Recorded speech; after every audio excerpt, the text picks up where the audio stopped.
Hello viewers, welcome to my channel. Today I am going to show you how to perform Epley Manoeuvre. This maneuver has been developed by American otolaryngologist John M. Epley.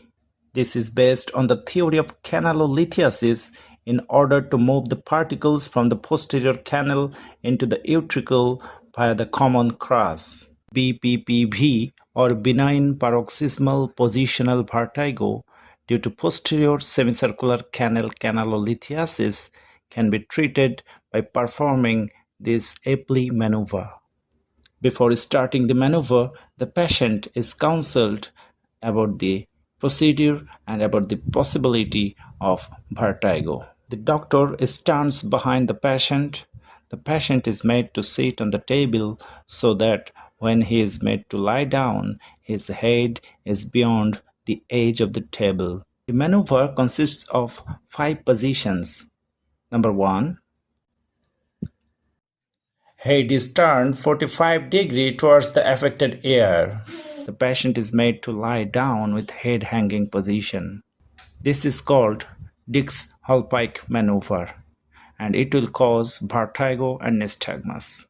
This position is maintained for 30 to 60 seconds or till vertigo and nystagmus subside. Position number 2.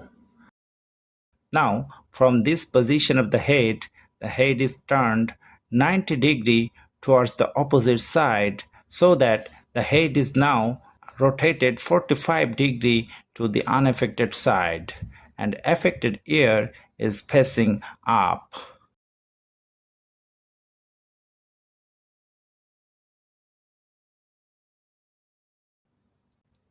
Position number 3. The whole body and head are now rotated away from the affected ear to the lateral recumbent position in 90-degree rotation. At this position, the face is directed downwards.